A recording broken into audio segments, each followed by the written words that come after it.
Good morning. Welcome to Talking Devils. I'm your host, Wayne Barton, joined by Manchester United legend Paul Parker and Dave Murphy. Good morning, Paul. How are you doing? I'm fine, thank you, Wayne. Absolutely perfect. Perfect. Oh, there we go. I'm Dave. Perfect. Perfectly perfect. Practically perfect Ready in to every way. go. If you're watching on YouTube or Twitter or Facebook, please, if you can subscribe, like, share the video. Really appreciate that. Retweet or repost on X, as it's now called. Get your comments and questions in. We'll get to as many as we can. If you're watching the replay, feel free to say hello and comment. We do reply. And if you are listening back on the audio podcast, if you can subscribe and leave a positive review on the platform you're listening on, we would very much appreciate that. Vicky says, good morning. Good morning, Vicky. I hope you're doing well. I suppose not.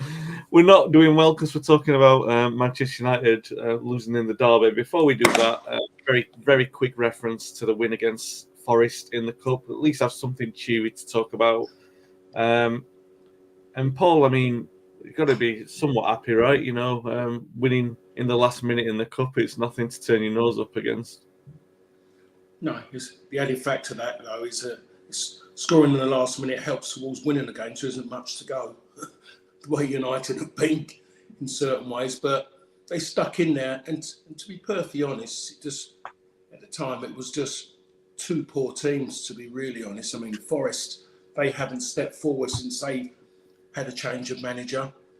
The chairman again the owner I should say, was a bit quick with a hatchet, and he's gone for a manager who had a really good time when he first come into the Premier League with Wolves, had issues at Wolves, and he's come away, went to Tottenham and was poor, and then went out to Saudi and brings him back from Saudi.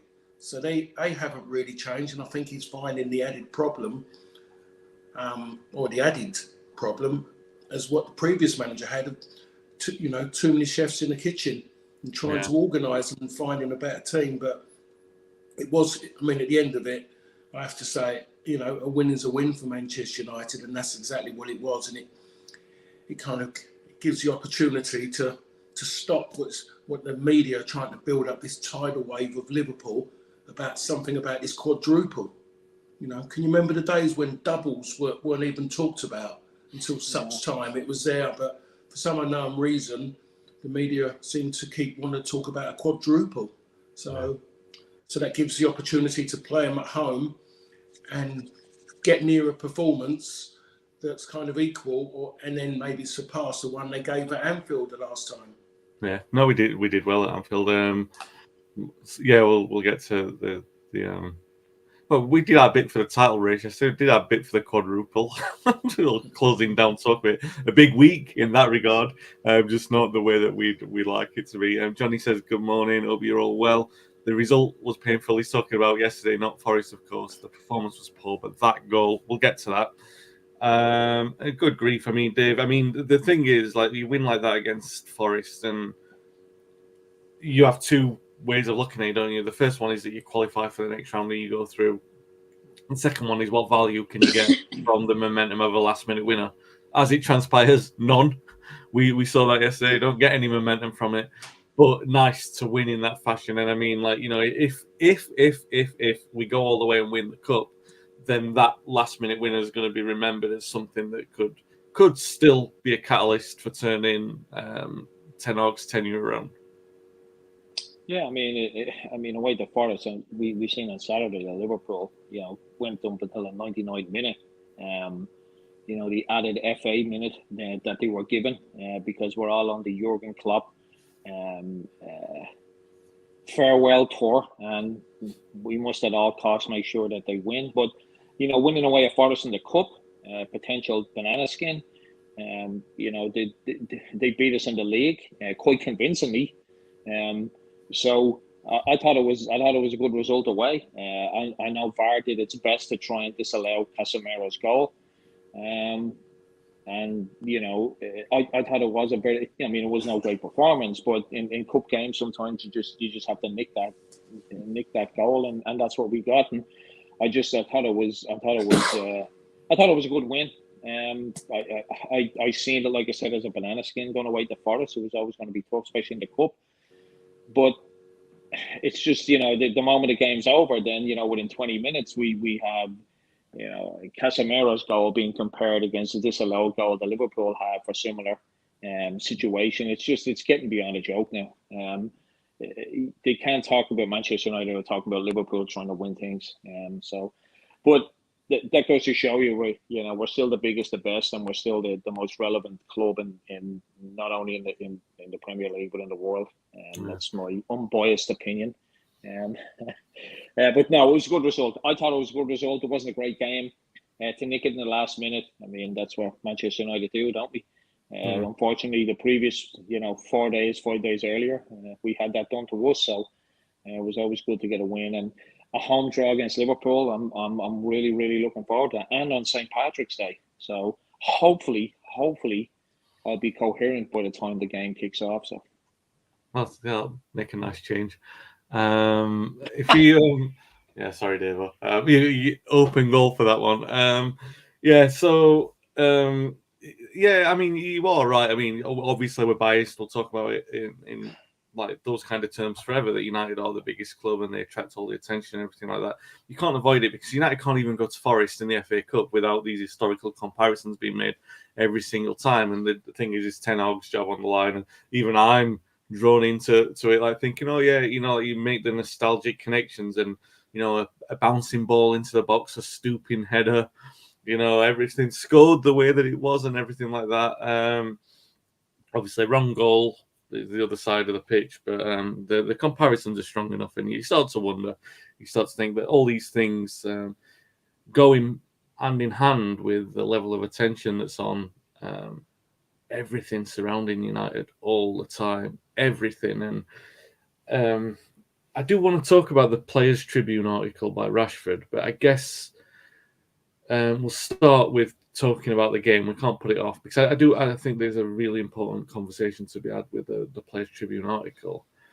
But if we just talk about the game quickly, I mean, it starts well enough with Rashford scoring. You could see the relief on his face. You could see that, like, obviously, he felt like the article had been a pep talk to himself, and that he sort of stood up to that. And he scored. It was an absolute screamer of a goal. I mean, in isolation, it's one of the best goals you're going to see in a derby game. It's just one of the best goals you're going to see. It was a fantastic strike.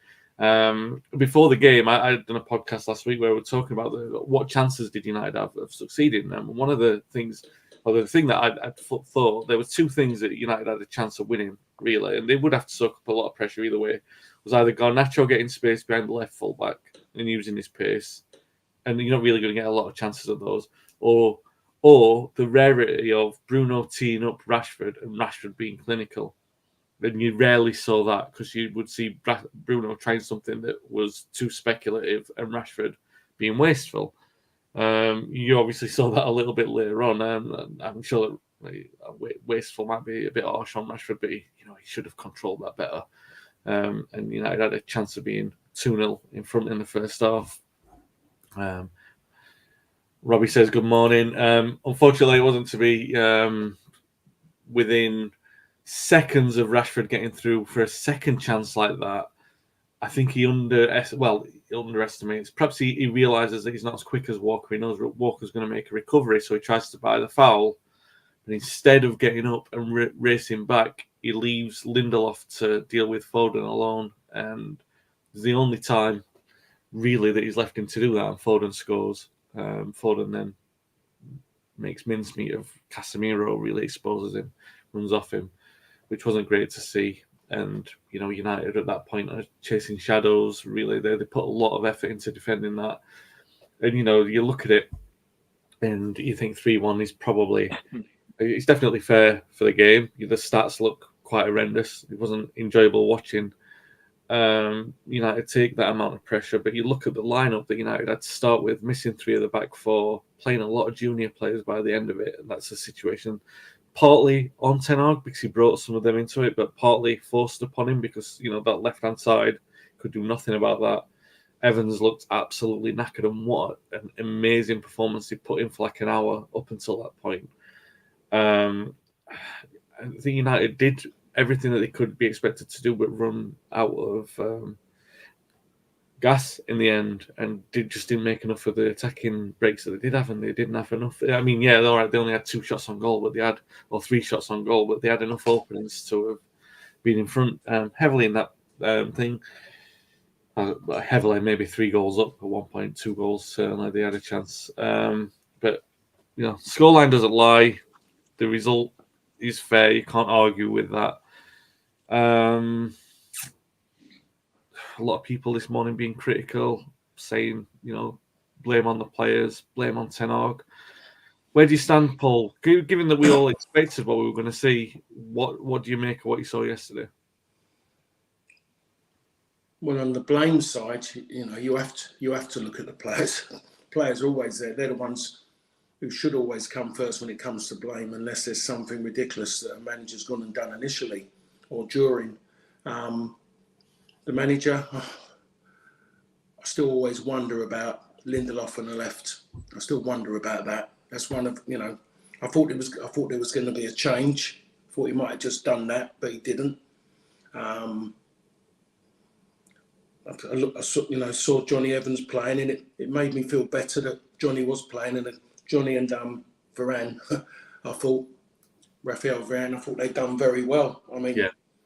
Varane, when he's on it, he's very good. In quite a few occasions, I heard him shouting as well, demanding players get out. And I can't remember hearing that. It might be the microphones are set up differently, but there was definitely those two definitely made a difference in the first half. I thought they were excellent in the first half. And I did say that when Johnny Evans come off, I was worried. When Johnny Evans come off, really worried. And I shouldn't be saying that, to be perfectly honest. Given his age and everything, I shouldn't be saying that. But you look at his performance, and if he was going to give a award to the best centre half of the season, it'd be Johnny Evans, without a shadow of a doubt. But it's great to go and score that goal, and you're not going to see when they slow that down and you look at everything and you isolate everything, you look at it for technique and where he struck the ball from.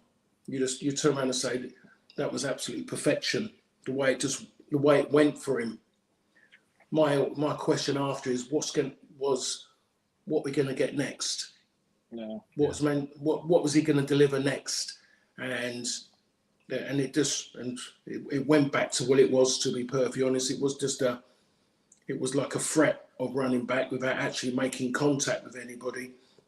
And what summed it up for me, as you mentioned earlier, with Marcus Rashford, was the Kyle Walker situation. Everyone knows that Kyle Walker's very, very quick. He knows that, and all he had to do was what a lot of players are doing. When I'm saying a lot of players, I mean players who play for lesser teams. They put their body in the way. They've learned to use their body to try to manipulate referees to give them fouls. And he's allowed Kyle Walker to get close to him, to fall over, and Kyle Walker brushed him on the shoulder, virtually correcting himself as he got close to keep his distance right. He touches him on the shoulder. He throws himself to the floor to gain a foul. Now, if it comes off, everyone will say, well done. If it doesn't come off, people question you, but what you do is, because you know what you're doing, you get up and you sprint straight, but you sprint back and you help your team out. And I've seen it far too often in football so far this season. It's driving me nuts, it is, when I watch players and all they're doing really, and I'd like to use a different word, but I can't because I'm on here, but they let down their teammates. They're absolutely... And if I'm one of those players, I would be looking at him, and he might come in and say, I was fouled before that goal. There's no one who's going to say you were fouled. People were trying to find an excuse for him. Find an excuse for Marcus Rashford to say that was a foul. And it was nowhere near a foul, not in a million years. And that killed it, really. That absolutely killed it, because it really made the job even more difficult, really, when that moment of ill discipline cost Manchester United. Because once it went to 2-1, everybody everyone just went boom. There's no comeback from here. And after that, and initially after that, though, City didn't really get going as maybe I certainly didn't think they got going well.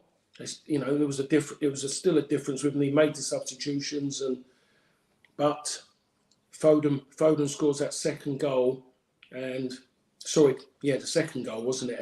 And and that was it. Really, that was time up. Really, what was the question then is how many more are they going to concede? Yeah, Dave. I mean, it's a good point because when Foden scores the second, I looked at the clock and I'm thinking, every attack. You know what I mean? And not to be too pessimistic, but just the effort that had been put in by the players and the fact that it was like Camboala was in there at that point and Evans had gone. Dallow had shifted over to the left and Lindelof in the middle, and he'd already been run ragged as it was. It's a tough one, and Paul's right. I mean, on the one hand, you've got the sensational shot from Rashford, and then you can't hide from the fact that it's that moment of indiscipline, and it's cruel. It's cruel on him considering he'd been the one to put us in front, and considering everything that had been talked about in the week. But that's football. Doesn't when something happens like that, that's the truth, right? The truth is exposed in the cruel way that we saw yesterday, and the gulf in the sides was obviously bigger than 3-1. But up until that point, it's difficult. It's difficult to stomach when you can trace what that moment meant. Do you know what I mean? When you can see what that moment meant, you think, if only. What did you make of yesterday? I mean, obviously, I was not too overly optimistic going into the game. But I have seen enough of City this season to know there's times when they're very, very flat. And that was me, being optimistic, hoping that we were going to get a flat City. I mean, they missed chance after chance after chance, and I thought, well, maybe today's the day that City just don't turn up. Rashford scored an absolute worldie, but if we isolate that from his game, because it wasn't as if he was trying them all game. He had a very poor performance, in my opinion. He really did. An absolute banger of a goal. We can't deny that. But it's just one of those things that doesn't happen that often. And I really, we saw the good, the bad, and the ugly of Marcus Rashford yesterday. The good in the goal, the bad in the horrendous effort to get Kyle Walker sent off, because that was clearly in his head. Last man get taken down, he gets sent off. I just don't understand. And Marcus Rashford's not alone in this. I don't understand players when they go down like that. There's a few examples of it in the past couple of weeks where they're clear on goal and they just collapse to the ground. I think it was Jota for Liverpool a few weeks back did the same thing. I mean, it's scoring a goal, not what every player wants. Is getting a player sent off and cheating the referee more important these days? That's the way it looks with a lot of players. Their instinct is to go down. It needs to be trained out of them. But Marcus Rashford had a poor game yesterday. He really did. He had that chance where he just completely missed the ball just after we were 1-0 up. The one that dropped over his head where he was clean through, you can kind of, where he didn't get the header right, to push it in front. You can kind of, I mean, that was just the bounce of the ball. I don't think that was his fault. But I didn't think he did much else after that. Marcus Rashford, in my opinion, was to blame for Foden's goal. As Paul said earlier on, he just didn't track back. He just, he did a Bruno. He fell on the ground and he just started complaining rather than getting up and running after. And then, seconds later, they score. I mean, the interview we did during the week was bizarre. I really thought it was badly timed. It was a bizarre. Well, let's get onto that in a minute, but just round up on the game first. Yeah, so. Johnny Evans going off was it. Someone had popped up there about when Evans went off, the leadership went with him. 100% accurate. Johnny Evans, for me, should be given another year's contract. I'm not saying he starts every week, but we just need someone like him in the dressing room. I think he gets Manchester United still. He loves the club. And when he went off that pitch, I had concerns. And like Paul said earlier on, we shouldn't be sitting here saying, geez, we need to keep Johnny Evans on the pitch. And it's no disrespect to Johnny Evans, but I just think as a presence, he has it. He has leadership qualities. One of the few in that whole squad that does have leadership qualities. Although they had most of the possession, they didn't do a hell of a lot with it. But I did fear when we went 2-1 down that here we go. Here comes 4, 5, 6. I kind of agree with Ten Hag. I think a performance. I don't think it was terrible, but it was backs against the wall for a lot of it, and we defended very well for the team that literally had its whole back line decimated. I think Onana had a half decent game. There was one or two players that did okay. They really did. But overall, the gulf is still massive. It really is. There was times where they were just knocking that ball around, and we were doing our usual: get the ball, go up the wing, turn around, and then 2 passes later, our centre back or our goalkeeper has it. It makes no sense to me at all. Really doesn't. But going into that game, a little bit optimistic. The scoreline didn't really shock me in the end. I know some supporters are probably happy with the 3-1 scoreline, but I'm not. But the 3-1 scoreline probably didn't reflect the gulf between the two teams. The Fulham game last week hurt me more than this one. That's 2 defeats on the bounce now. Villa are winning, Spurs are winning. Top 4 is gone, in my opinion. I think we're too far behind. It's going to be a tough couple of months for Ten Hag to hold on to his job, if I'm being really honest. FA Cup final, FA Cup win will keep him in a job. I'm not sure anything else will at this point, and I don't want to be too down on the manager because there's a million different reasons why it's not going right for him, and most of them are not his fault. Some of them are. He's just not had the rub of the green this year. So I feel for him, but an FA Cup final win will keep his job. Anything other than that, I fear for his job, to be honest. Yeah. A few comments to run through before we get on to the next point. Box said the point that you both made earlier about Evans with the leadership. Evans went off, and so did the leadership now and direction.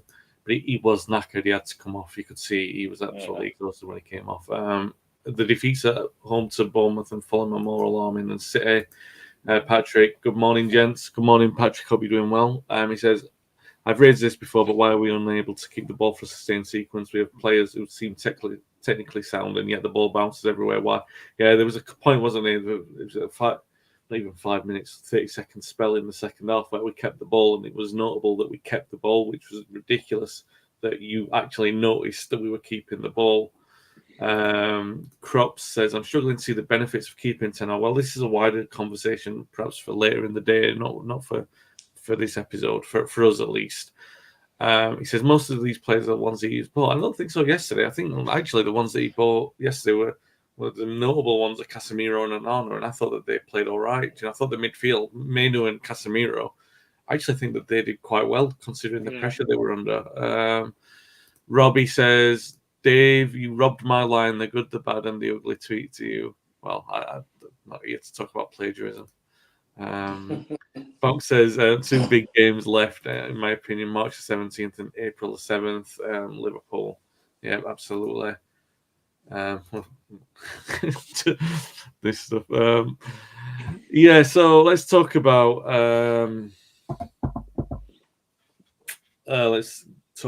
the Players Tribune article from Rashford in the week. So he writes this thing where he talks about don't doubt my commitment to United.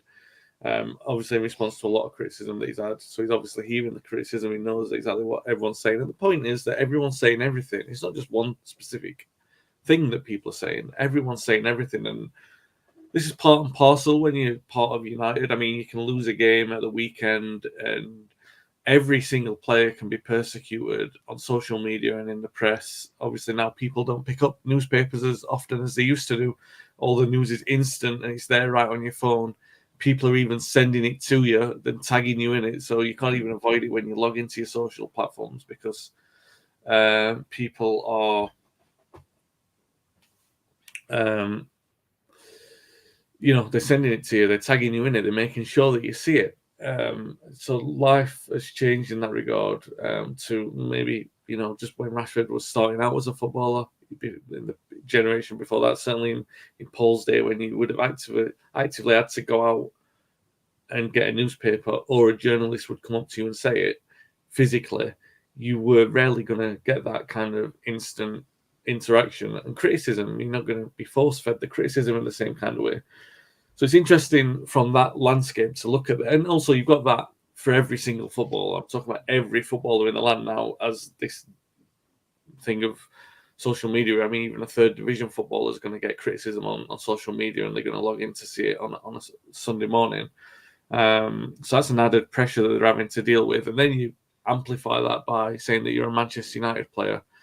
And I guess when every single, because Rashford's not the only player getting it, every single player in that team, every single one, and I may say Mainu may be the exception, and Højlund of late may be the exception, but even he has been written off by people I've seen sent onto my timeline. People have written Højlund off already. Mainu's pretty much the only one who's been safe from any criticism as yet. No one's gone in on him yet, and I'm quite surprised by that. We're 3 months into his fledgling career at the club, and he's been sort of safe from that. Maybe he's got 100 days preservation from criticism in his contract or something.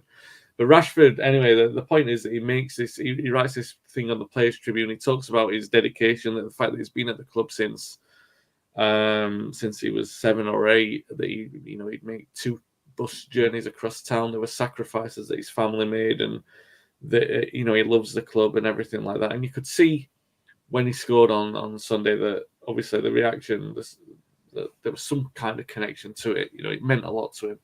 So maybe there's something in there that he was trying to do that as a G up to himself. Perhaps he was trying to tell everyone that he don't, knowing that he cares is different to every single person, and people are different. Humans are different. They show the way that they feel in different ways, and it does raise like this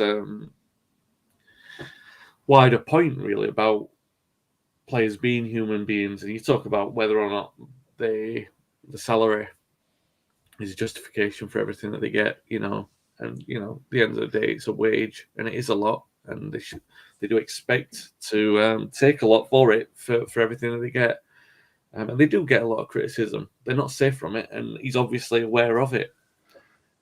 I guess I really don't know the wider point, because I'm not really.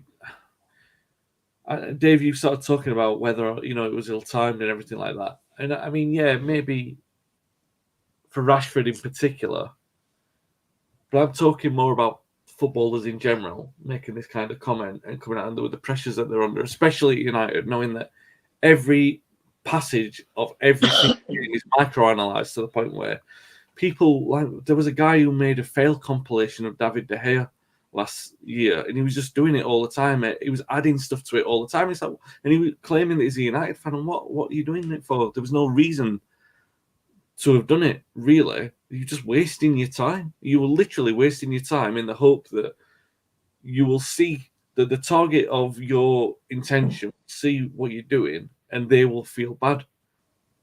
I mean, it's not worth the investment of the time. And I'm not saying that the criticism is obviously that's part and parcel of football. But we don't see, because we don't see everything, but there are these people similarly dedicated to constant criticism, persecution of these players that we don't see. Now, every week on this podcast, we talk about poor performances, and we Rashford's been a major poor performer this season, mainly because of his big contribution last season. He's been under a lot more scrutiny. And he's the most high-profile United player because he's paid the most. And he's United's English most high-profile English player. So he's obviously going to be given the highest level of scrutiny, and we don't sort of shy away from that. I'll come to you first, Dave, because you started talking about it. You said that it was ill-timed. I'm talking about human pressures in general, and the way that they have to release it or show it somewhere. I personally thought it was good to see a player come out and do something like that. I guess you see it differently. I mean, the first thing that we got to remember is his salary.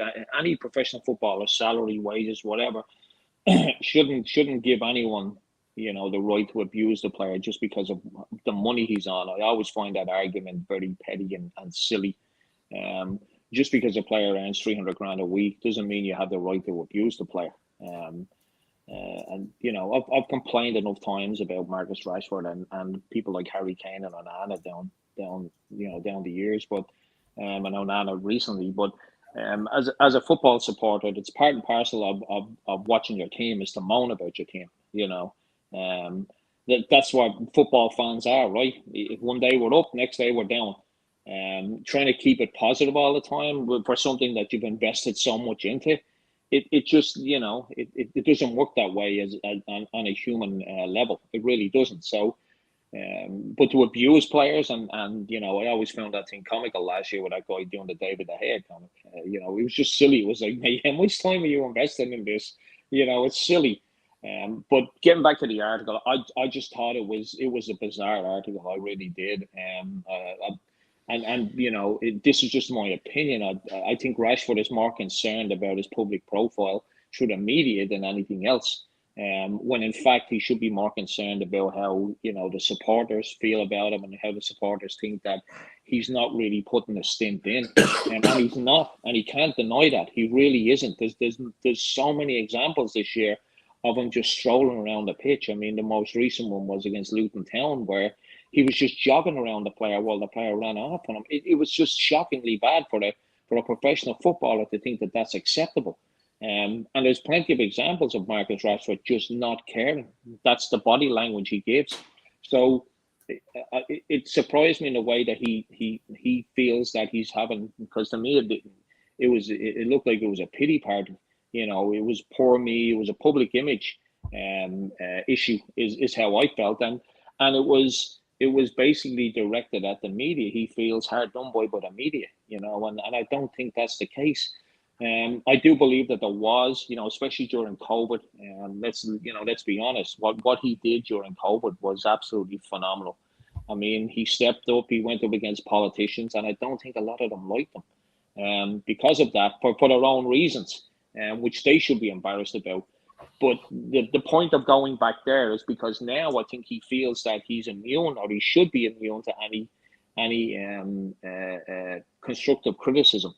I just felt it was a very, very bizarre article to write in the current situation for a player that is not performing for Manchester United.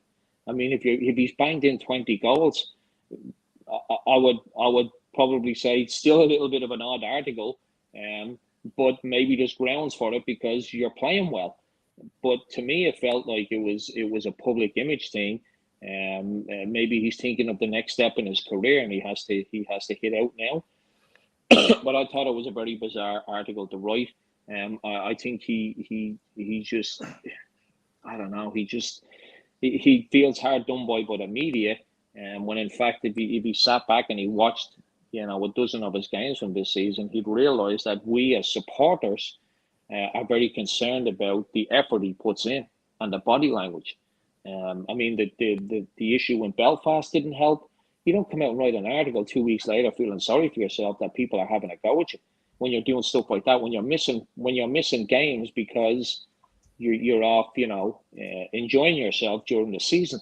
And there's other examples of that. And there's plenty of rumours about his late nights at casinos and his night clubbing. You know, Marcus Rashford needs to understand that as a professional footballer, you have to dedicate yourself for 9-10 months of the year. I know you don't get a lot of time off, but most people don't.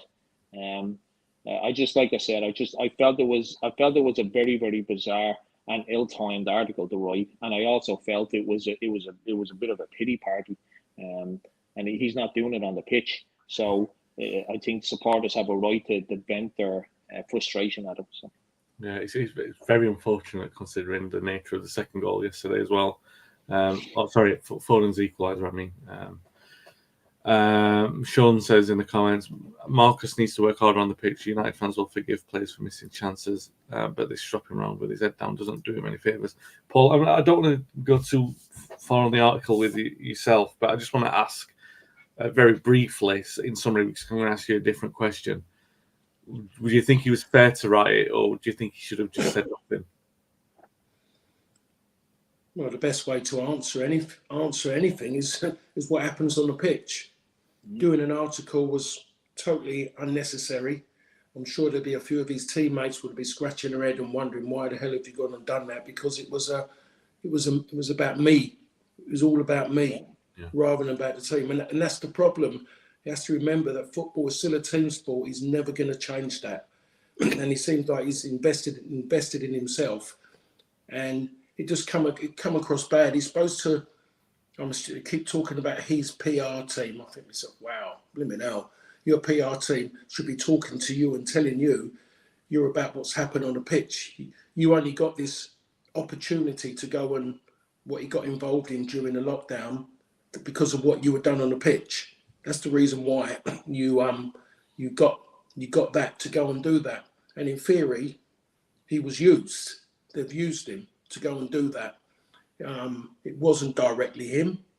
No way. It was like he was used as a point, a good person who was at time in the public eye, and he was used. If it had been the club had been in a better place, I mean, in the sense of a manager was able to, or a manager was able to, or actually made the point of actually managing a player, you would have been told not to do it, to stay away from it and carry on doing what he's doing on the pitch, rather than worrying about doing something off the pitch, which really wasn't him. So now, as mentioned earlier, he's more worried about his profile to the public rather than worried about his club, which he says he's committed to, his teammates and himself. I do. I'm sorry to interrupt. I think like the wider point of or this last generation. This is the question I'm going to come on to you with actually about the United's underachievement in the last sort of like generation. But before Ten Hag came in, and it goes to the point of what I was saying earlier about Ten Hag's future and everything like that. But the point is that if any manager is successful, there's going to be a massive turnover of players, whether that's Ten Hag or a successor. There's going to be a massive turnover of players, and the majority of these players won't be there to win a league title. That's just common sense, really, unless there's something hidden in the last 10 years which can get unlocked by, like you might have thought that we'd see that more regularly after the Brentford game last season, because obviously, sometimes people say, "Oh, it's more complicated than this and it's more complicated than that." But the criticism after the Brentford game last season was that there was nothing from the players; they weren't putting anything in, and then they were made to work hard, and then it made a difference because they beat Liverpool the following week. So some things are simple enough to be tracked like that. So when you see Rashford not covering back yesterday, it's a simple enough conclusion to draw, and those kind of things are there. And what I mean by that, the wider point, sorry to go on another of my little rants, but it's not really a rant, it's just one of my monologues, is that those players have been there for so long that it can feel like it's a personal persecution, that those players are being hung out to dry, because that's all they're seeing. They're seeing the criticism of the team, but the personal criticism comes at them all the time. And I'm not defending that, because obviously, like you said, the one thing I do agree with both of you is that it's better to probably say nothing and just do your talking on the pitch. And yesterday it was there, and then it wasn't there, and that's the critical difference. Unfortunately, that's not me criticising him as a player. That's observing the facts of what happened on the pitch and saying, well, that probably cost us. You can't hide from that, because that's the result. Unfortunately, Ten Hag was very generous to him afterwards, because he was saying that he was fouled. But I think privately he will be saying he shouldn't have gone down like that. He will know. That's just a classic manager defence. Yeah. The point I want to make about something, Paul, what I wanted to ask you about is one thing that is real and no one can really doubt is that Rashford has grown up as a United fan. He's been there since he was a young kid. So there's obviously a love for the club. However it's shown, if it's not in his demeanour in terms of working hard on the pitch and stuff like that, or doing those extra sprints to cover. So, I mean, working hard and defensive work are two different things, but you know what I'm getting at. So if it doesn't manifest itself in the way that supporters want to see it in this generation because of how much we're struggling, he's obviously, he loves the club and it means something to him. Psychologically speaking, it must be difficult for him. This is the highest I'm talking about Rashford in general, but I'm talking about every player who's grown up at the club now. So just take Rashford out of your mind and just think of every player who's come up through that system at the club.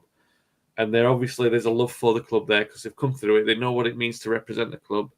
They're still young. They're dealing with the pressure. The highest profile club in the world. They're dealing with all this pressure. Even Manu, the fans are behind him, but like the press was going on him when he made that mistake against West Ham. And it's like, how do you respond from that? And he did respond from that. But no other young player gets that level of scrutiny. No, because they're not at that club. United do get the most scrutiny. They are underachieving. That is a fact. They haven't won the league title for 11 years. They look like they're some way off. Even Ratcliffe was saying it's a few years off. So really, there's no hiding place. You are playing for the club that you love, and you are not one of those great names. You're not in the team that you played in. You're not going to emulate Andrei Kanchelskis and Ryan Giggs as a wide player. You're not going to win league titles. You know what I mean? Do you see where I'm coming from? Like, it's got to be difficult for a player living through that. I mean, for me, I don't understand it, Wayne. I really don't, and I find it strange how his reaction. He said, he's born and bred and everything, and I've done this, I've done that. It should be a walk in the park for him, in my opinion. A walk in the park for him to go and do it. I've seen Ryan Giggs, and I was around Ryan at 17, but he had done no different. Ryan went on and had an incredible career as a Manchester United player, and everything, and the way he handled everything. He laughed off everything. He had a personality. He smiled at things, and then there was Sparky. Sparky come through it. And you go, and when people say to me about Sparky, they say, talk to him. I said, "Oh, you remember he's a bit shy." And they don't believe me. Sparky's shy. He's that kind of person. But you put him in a football match, and he'll tackle his grandmother to get the ball back for his team. That's how he was. And I look at players like that, players who have come at a young age, and I saw how much they loved the club. I don't see that in him. I don't see someone who loves the club. His only excuse he's got at the moment is that he's from Wythenshawe, and he can prove that. But I don't see it. I don't think it's invested in his head. I think he's acting like someone who's owed something now because he's from Manchester and he's achieved this for Manchester. Yet he hasn't achieved anything yet as a player, and that's the bit he should be working on. Achieving, all he can do is give everything he's got within himself to try and take the team forward. But everything shouldn't be given to him, and that is the problem. It is about him, and he needs to put that to bed because it doesn't work that way, football. And he's gonna the biggest thing he's gonna find out at some point, and the harshest thing that will happen to him, maybe in his life, will be his teammates will turn against him if he doesn't start showing them respect. And that's what he needs to do, Wayne. He's not doing enough for the team, and he's not showing enough of how much he loves Manchester United, in my opinion. Writing articles and saying that you do is not going to convince everybody. It's just not going to happen for him, especially when you go and deliver what you did yesterday. That goal gave him the opportunity to go and build something. And then he took his foot off the gas, thinking that he'd already done it. The celebrations showed exactly what he was about as well. Didn't need to go down that line and start that celebration, that whole finger on the head thing again. Start afresh, start new. Yeah. That's what it is now. Go back to basics is normally what a good coach will always say to you. Easy to say, but difficult to deliver. Yeah, no, it's a good point. I'm not really disagreeing with what you're saying there. Dave, on the wider point, away from Rashford, talking about the youngsters in general, Mark Hughes is a great example. Someone who came through a generation of, he was right at the back end of that generation of underachievement where all the criticism was being delivered. Even through that process of United haven't delivered good young players. You know what I mean? He was the last of that generation. Do you know what I mean? It was the last of the generation of where people were saying they weren't bringing through anyone. I know, I disagree. We were still bringing through quality players who were club legends, like Norman Whiteside was there. But the wider point was that we weren't prolific enough in bringing players like that through. Mark Hughes was the last of that generation. We weren't winning league titles, and he was there right at the end, and we were. And obviously, he's a very different kind of personality, a very different kind of player to Marcus. But the same kind of attitude prevailed because he was there at the end, winning those league titles and making history with the club. One of the, regardless of what's happened in his managerial years, certainly of our generation, we absolutely love him as a player. It's difficult. Again, I'm not talking about Marcus in particular. I'm talking about pretty much anyone who's come through the system in the last 10 years who've had to deal with this kind of pressure and know that they won't be remembered in the same kind of way. They've got the highest profile of any generation of player. They've got the most accessibility. They've got the most money of any generation. But they know now the penny's dropping with them, that they can't avoid it. They were disliked for such a long period in that period under Rangnick and the latter days under Ole. And it's been a restoration of reputation for some of them. And by and large, that's been successful. But now there's a critical acceptance of knowing that they're not going to be part of a United team that achieves something big. Do you have any sympathy for them in that regard? I'm not from Paul's point as a professional, because I understand that. From your perspective as a supporter, imagine that you had the chance to play for United and it didn't work out that you were George Best dancing around the goalkeeper in the European Cup final. It worked out that you were a player through one of these lean periods of, like a generation of underachievement. It must be difficult to handle that. Oh yeah, I mean it's even more difficult, over the past 10 years because the manager's lifespan has got shorter and shorter. Clubs are not patient, and once a new manager comes in, you're starting from scratch right again as a young player. A new manager comes in with pressure on him to actually achieve. Is he going to dip into the academy? Not a chance. Listen, I'm getting paid to win. I've got a big bonus at the end of the season. I'm just going to buy players in. It's probably the most difficult period for any player coming through any club right now to try and get into that team. I mean, Sky Sports have been rabbiting on about, that all of a sudden Liverpool have invented, promoting academy players. But let's be honest here. If Liverpool have a fully fit squad, none of those kids are getting in. Not a chance. It's just by default. It's not just at Manchester United, but obviously it's profiled so much more at Manchester United, and it's amplified because of the great teams we've had down the years, the Busby Babes, obviously the class of '92. You have that massive weight on your shoulders instantly when you come to Manchester United. But as a young player coming through any team now, and I even talk about teams in the Championship, managers are just not taking the risk that they used to because they don't have enough time to take that risk. That's the problem. And until that gets fixed, the weight of expectation on players at Manchester United coming through is just massive. And unfortunately, we will lose a lot of players that don't get the opportunity to take it to the next level because the managers won't take the risk.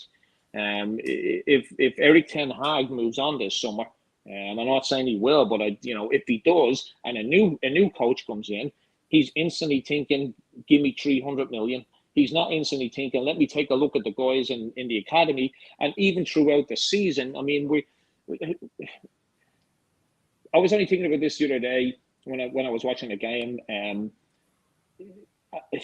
All of a sudden now we become a club that brings in players on loan rather than taking players from an academy or taking players from the reserve side. And that's a prime example of how these kids don't have a chance. They really don't. The plan for every player that's at a top club is to get to a point where you even have an appearance somewhere, whether it's in a League Cup or whatever, so you can take that onto the next step of your career, which is downwards if it's a top six club. That's what these players should be doing and should be fighting for. They know that, most of them are not going to get into that team, but they can make a very, very good career for themselves elsewhere. And I think that's what I think that's their goal nowadays, especially in the top six, even top 10 teams, is to just get your head above water once or twice to get noticed and then you get picked up by another club. It's just too hard nowadays for these kids. It really is. And Marcus Rashford, I think, is one of the last that we may see. I know Kobe Mainoo has come through as well. But to have a player from the age of 8 to go all the way through we're going to see few and far of those, really are. No, I get that. I just mean, like, imagine that you've gone through all that, right? Just very briefly before we move on to talk about Everton. Imagine you've gone through all that and then you've developed a career at United where you've made 150 appearances, but it's been through a period like this. Paul's wandered off. He's had enough. But you've been through a period like this where United aren't winning anything. It must be very, very difficult to handle. Like, personally, you've experienced that. Not saying you've experienced that. If you would experience that, and then you've gone away to another club, and your Old Trafford career is left with 150 appearances from, let's say, the last 10 years, it'd be soul destroying. I don't know whether it will be these days. I'm on that side of the fence where I think footballers, a lot of footballers of this generation, just see it as a paycheck. I don't think there's any loyalty. I don't think there's any. I don't know. I mean, there's players in the Premier League that are absolutely stealing a living. They really are, and the money that they're getting is astronomical. I just don't think if you come through the system, you played 150 games for Manchester United, and then you move on to, and I don't want to be disrespectful here, but you move on to say, like, Nottingham Forest or something, and you're earning you're earning 50, 60,000 a week again because of the fact that you play for Manchester. Are you really that bothered that man you're not playing for Manchester United anymore? I just don't think that desire is there anymore. I think the loyalty in the game is gone. It has. It's evaporated in the last 20 years. Players are not. Van Persie was probably one of the last ones. Coming out and saying, his inner child screaming and he wanted to play for Manchester United. You don't see that anymore. Players come out nowadays in the press conference with the usual bullshit of, oh yeah, Manchester City was always a team I wanted to play. No, it wasn't. Manchester City was never the team you wanted to play for. But the fact of giving you 300 grand a week has convinced you that that's the team you want to play for. To get back to the point that you were making, I just don't think that the modern day footballer has any loyalty to any club. They have a loyalty to making a lot of money in a very short career. And we can't begrudge them at that. But I think we need to move away from the fact that, players are loyal now. They're not. You watch in the summer when Mo Salah goes off to Saudi Arabia. And we'll see how much he loved Liverpool then. Because he'd be offered astronomical amount of money and he'd be crazy not to do it.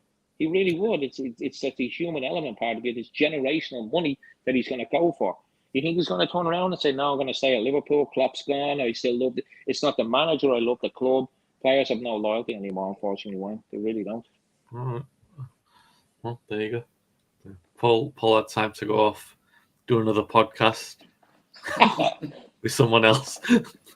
Where he got to have a word. Was talking sense, yeah. Yeah, and he's back. I'm not going to ask this question. I'm putting it up now, but I'm going to ask it next week if that's all right. James asks, because it'd be too long an answer, and I need to get onto the Everton game. But James asks, what would you have done to a teammate who went on 2-day binge mid-season and missed training? We'll come to that conversation next week. I do want to talk about Everton. Right, so Everton haven't won a game since December. They've drawn a lot of games recently. They lost against Manchester City, and then they lost in cruel fashion against their old manager David Moyes at the weekend. 2 goals in injury time. Very un-David Moyes style result. Very Manchester United style result. Either way, at the minute, winning or losing in the last minute. And they've got a week to dwell on losing a game like that. It's not a Sean Dyche team. You wonder if his generation has gone now. Sometimes you see that Allardyce when he was towards the end of his cycle, that the magic that he had in constructing a team has kind of gone. Maybe the game's evolved a little bit past what Dyche is famed for doing. So it's not a bad time to be playing a team when you need to pick up some confidence. It's a but then again, we're talking about Manchester United, where anything can happen. What do you reckon we're going to see at Old Trafford next week? Well, I've given everything, and after being at Old Trafford, Fulham game, I think I'd rather the game be at Goodison, to be perfectly honest. In certain ways, the way they've been at Old Trafford, you don't know what you're going to get, to be perfectly honest. But they should never have lost against West Ham. I mean, the goalkeeper for West Ham has been man of the match in the last few games, to be perfectly honest. So it was, in a certain way, a typical David Moyes kind of performance. But this time they've managed to score 2 late goals. And when you get Souček scoring a goal with the outside of his foot, bending it into the keeper's top right-hand corner, you know that you've got a little bit of good fortune with you. But and you're talking about the Sean Dyche, the way it is and the way the game's evolved. I think it's more the way it's about the players. Yeah. The way he's managed. It's the players that are changing, excuse me. It's the players that are changing. He's finding it hard.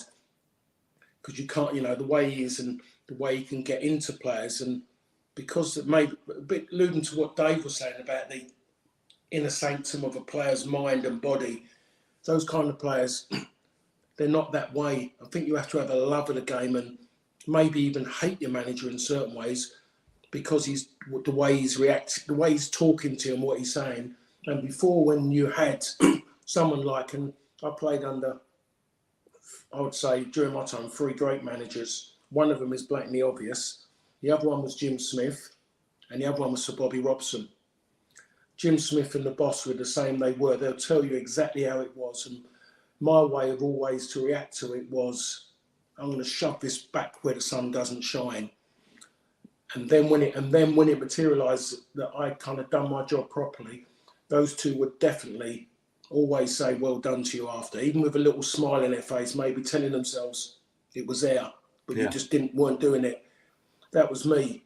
So Bobby Robson was all about, he had a calm manner, very quiet, different to how he first started, I found out, by the way, when he was a manager at Fulham and manager of Ipswich Town. But he's changed, and the way he talked, and in the end you felt you owed him something.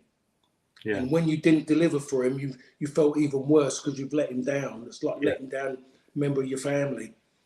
And Sean Dyche is that way, and he's looking for players to respond to what he's doing. And when they go and do it for him, he'll be the first one to hug them after and virtually say to them, I knew you could do it. I told you could do it. And all you do is you want to punch him, but you smile.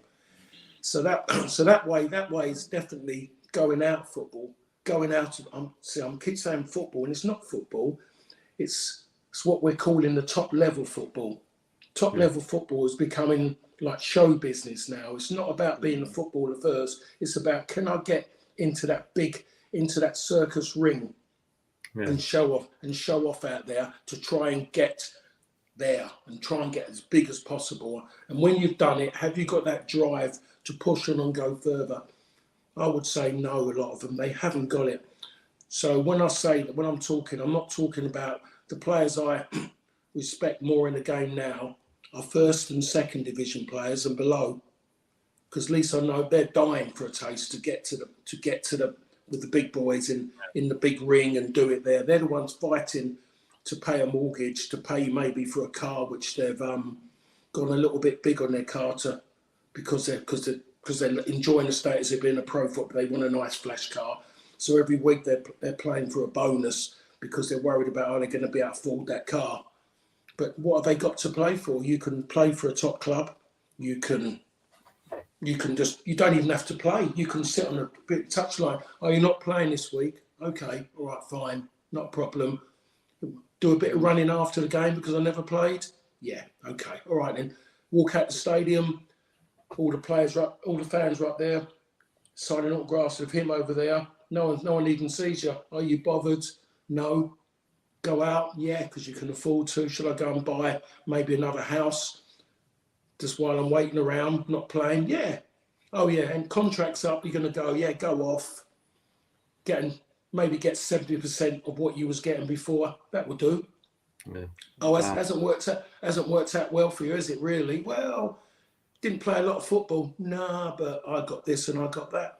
And that's football of today, really. Yeah. Do they want the adulation? they're not really fussed about it. While players of my era, maybe 10 to 15 years after my era, we thrived in adulation. And don't let any footballer tell you any different. That's the reason why we ran around the garden celebrating like the people who celebrated when they scored that goal in the FA Cup. We went in the garden, we wanted to score a goal to do that celebration. That was football then. Now they don't go out in the garden. Why bother going in the garden when you can actually do it? Sit indoors, stay dry. Don't have to get your ass burnt on the concrete or anything like that. Just stay indoors.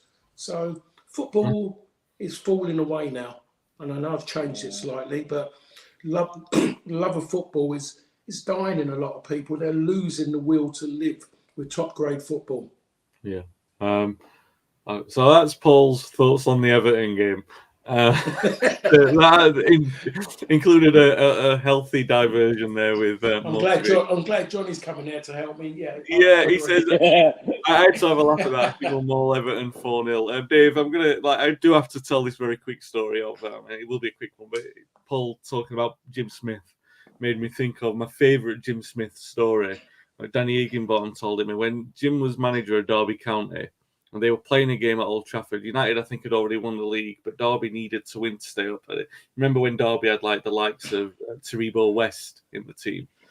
So they were staying at Mottram Hall the night before the game, and they had players out. They weren't expecting to win at Old Trafford. Fergie was going to rotate the team, but they were still going to feel a strong side, and that strong United rotated team in that day and age would have been expected to, hand Derby a bit of an hiding, like 4 or 5 goals. So it was kind of like all backs to the wall kind of performance from Derby. And he didn't know what he was going to do, Smith. He had no idea about his approach to the game. And over breakfast, he's having a cup of tea and he looks out of the window. And if anyone's been to Mottram Hall, it's surrounded by a lovely golf course, lots of water there, nice green, lush fields. And he looks out and he sees ducks waddling along in this weird formation shape. And he decides he's like a 3 duck, 3, 4, 3 duck formation.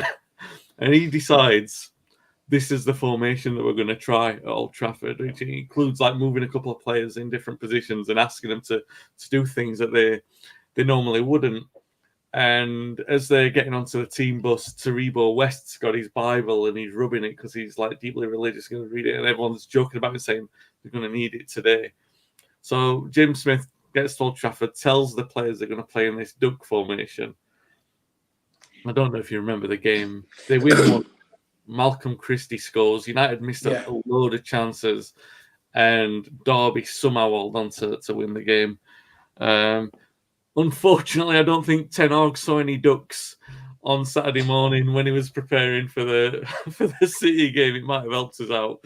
But Everton might be sitting ducks. They've won more points. They've won as many points in their relegation battle by refunds from FFP since Christmas.